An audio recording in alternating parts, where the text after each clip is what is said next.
With intensity and renewed vigor, the Nigerian military is mounting pressure on bandits in the northwest, and the table appears to be turning against the criminals amidst bombardment by armed forces, as well as biting hunger and difficulty in accessing or assessing petrol due to government's new security measures. Bandits and their agents now devise means of getting fuel supply. They're also not getting away with this, as security personnel are foiling these moves. Let's share some videos of some women and criminals caught smuggling fuel in traveling bags to the bandits.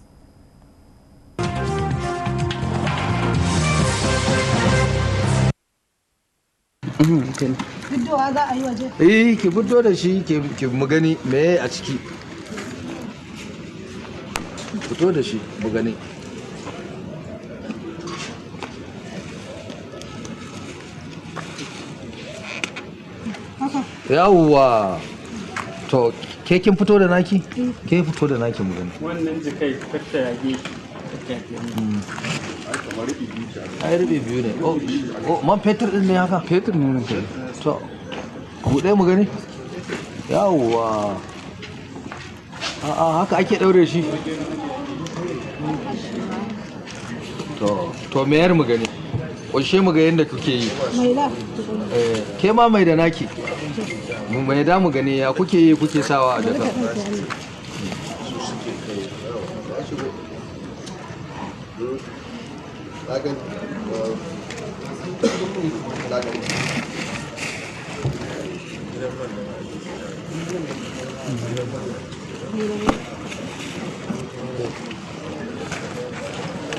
wai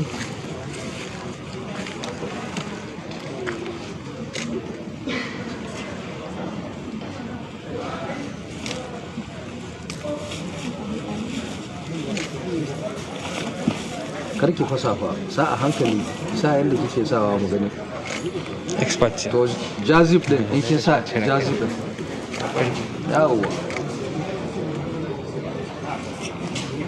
ja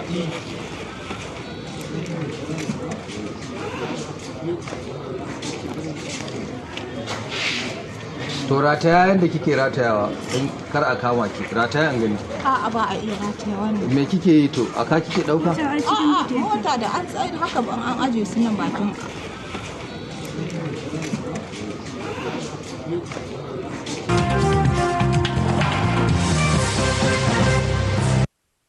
So there you have it. That's just a glimpse, excuse me, of what's happening. And this state is reported to be in Katsina State. BKO, how does this appear to you?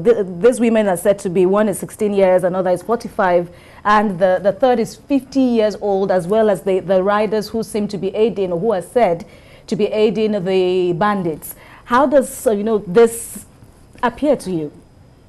You see, without fuel supply, it's difficult for them to move around. They move around on bikes. Sometimes up to 300 of them could attack a community with one bike, carrying as many as 3 bandits armed with AK-47 or AK-49, as the case may be. Without fuel supply, it's difficult for them to move around. They move around within the forest. They connect states. They connect up to 3 states at once on their bikes. What I'm saying is that, like the Rugu forest, for example, you could move from Katsina to Zamfara within the Rugu forest. Some of those forests in northern Nigeria stretch as far as Central African Republic. Although movement within the forest usually reduces the journey. Let me give you an example.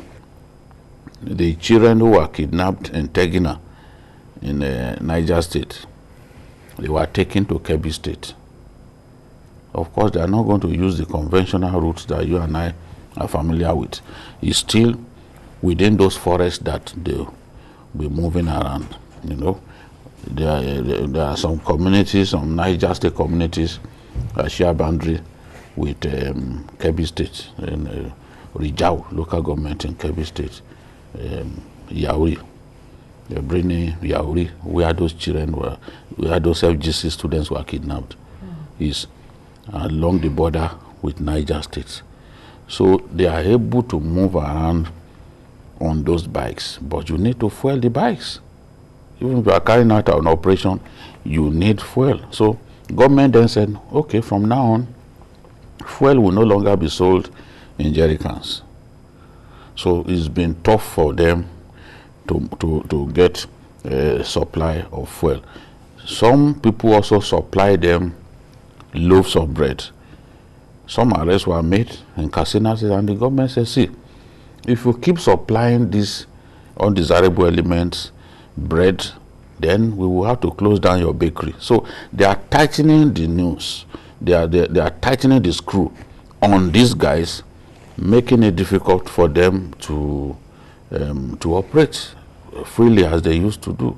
Some of the roads, the usually deserted roads that they prefer to use, those roads have now been closed, and security forces have been told that anyone who uses those roads should now be treated as a bandit.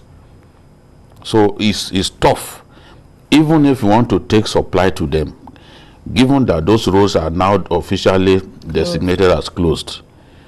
You are putting yourself in real danger of being fired at. Right. Yomi, what is it for you now? You know, looking at these videos and hearing the tales of well, supposed sympathizers. These are people who have, you know, felt the brunt of the bandits' moves, their heinous crimes. But then we get to see people who are even, you know, on their side. Yeah. Well, literally. Look, the truth is that even when you look at what happened with Boko Haram in the northeast, usually they operate with people who live within the communities. Yes, we agree that a lot of these people came from neighboring countries like, you know, Chad. Some of them came from Niger, as far as Mali. There are some who are still from those communities, and a lot of these people are related to some of the bandits. Some of them actually even also have a way of benefiting from whatever, you know, ransom the bandits get. But, you know, from what you can see, for the first time, you know, the tide is beginning to turn in favor of Nigerians and the Nigerian government. And, you know, now with a combination of, you know, the security forces, air raids, tightening of the noose, and, you know, the telecommunications, of course, the shutdown of telecoms and all of that. So all of that impact is really, really beginning to put a strain on the bandits, and we're beginning to see that victory can actually be in sight for the first time in a long time. Right. In the northeast. But gentlemen, what about the impact now of you know, all these security measures on the ordinary residents in the northwest now, in states like this? Do you see it as a sustainable agenda by the government and the security forces, notwithstanding the impact, the negative impact it might have on other users? Of course, it's having a negative impact on the people.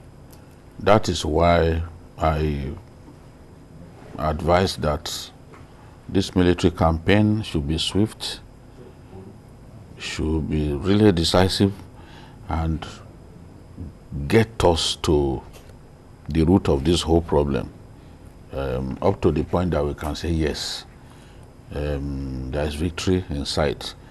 If the clampdown